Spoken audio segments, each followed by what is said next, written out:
Hey guys, welcome back to my channel. It's Mindy here. I hope it's been an amazing week for you and you are going into the weekend feeling very blessed. Today I am going to talk about affordable fragrances. This is a topic that I absolutely adore because my fragrance journey did start with affordable fragrances. I'm thinking way back to having a lot of celebrity fragrances in my collection, having Bath & Body Works and Victoria's Secret, and of course that has evolved over time and it continues to evolve as I explore more fragrances in the designer world, but of course getting my feet more and more wet in the niche world. There are so many different fragrance price points to explore, but today I wanted to hone in on 5 fragrances that are affordable in the $20 to $30 price range. They will not break the bank, but they will make you smell amazing. You do not have to spend big dollars to smell good. I would love to hear from you guys what your fragrance collection consists of. Do you have mostly niche? Do you have mostly designer? Do you have a lot of affordable perfumes in your collection? I would love to make this a series maybe. I have so many affordable perfumes that I love and talk more about those in future videos. If that interests you, please stay tuned, and today I'm going to jump into some of my favorites. 5 affordable fragrances that I adore. The first perfume I have here is Jessica Simpson Fancy, and this probably really isn't a surprise to anyone because this is a very commonly spoken about fragrance in the perfume community, and that's simply because this is an amazing fragrance. I find this one to be extremely versatile.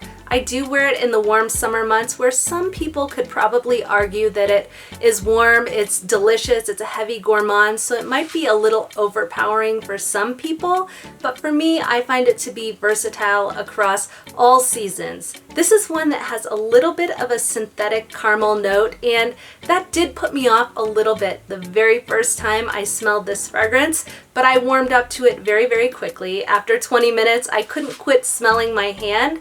And that's because it has some vanilla presence in here, a little bit of fruitiness as well. There's pear, apricot, red berries, and the vanilla, caramelic, fruity composition of this fragrance comes together beautifully.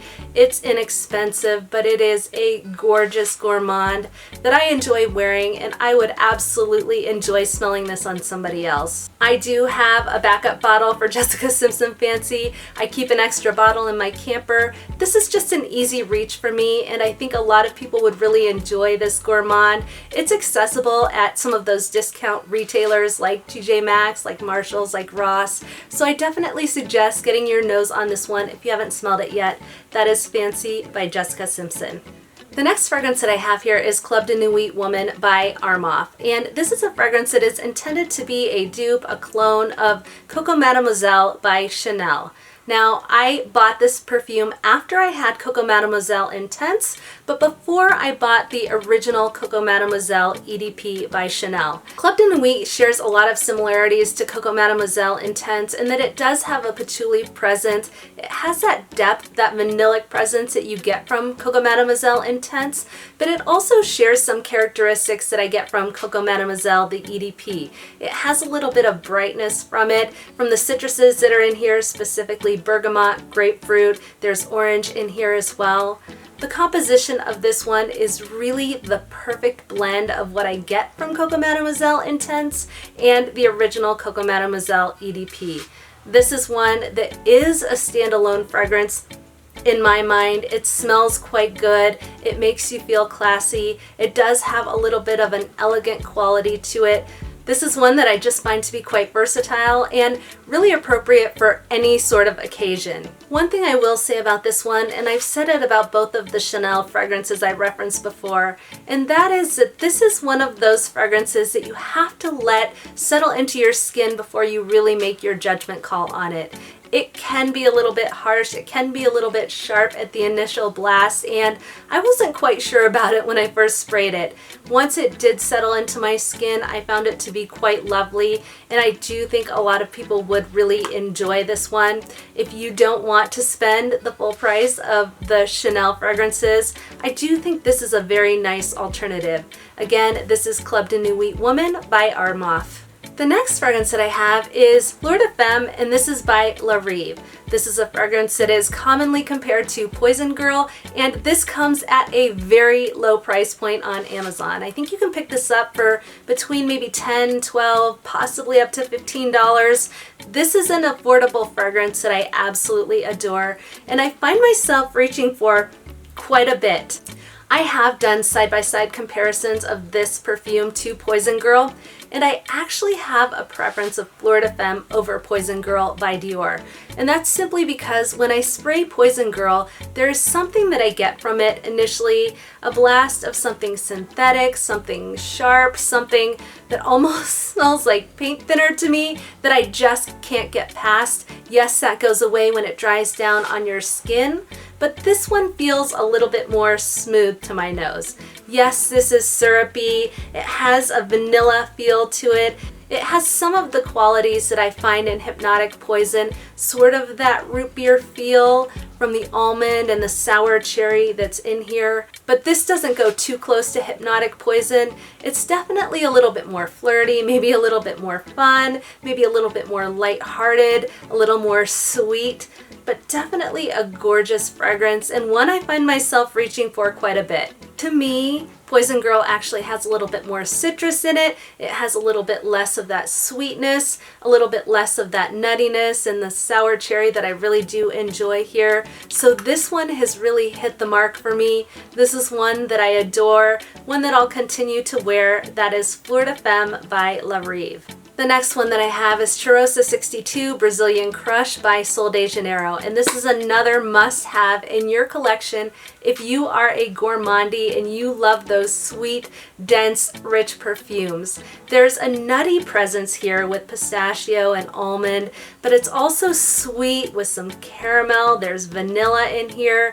There's also a salty component here that makes you think back to the beach. It makes you think vacation. It makes you think almost tropical leaning, even though it doesn't have those tropical elements to it like tiara flower, frangipani, the hibiscus, or coconut in it. It just gives off a little bit of a vacation vibe to me. Overall, I think Sol de Janeiro nails it with their fragrances. There are 3 that I now have in my collection, this one being my favorite so far, but the other 2 are quite fantastic as well at extraordinarily affordable prices.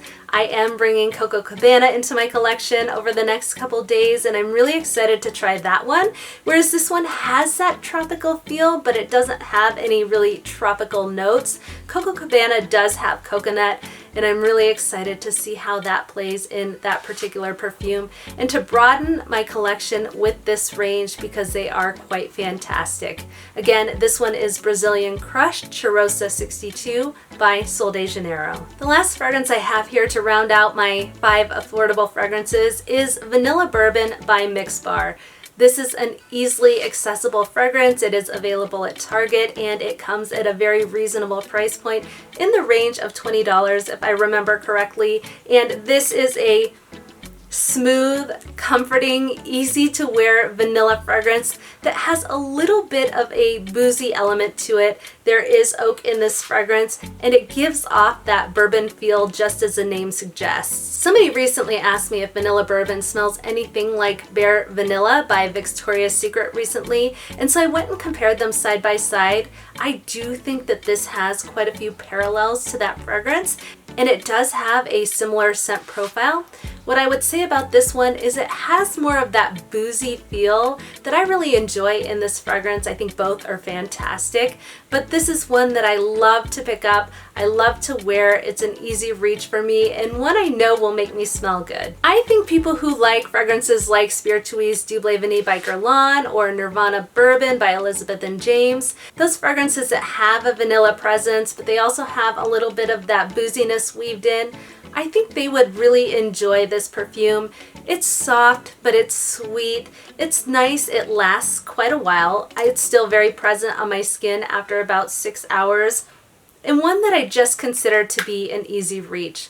This fragrance also pairs very nicely with other fragrances. It's from the Mix Bar brand, and I think the intention is to layer it with other perfumes. I love the sillage on this one as I wear it throughout the day, and I think a lot of other people would. Definitely recommend checking this one out if you're looking for an affordable vanilla fragrance. That is Vanilla Bourbon by Mix Bar. Alright guys, thank you so much for tuning in. As always, I truly appreciate you.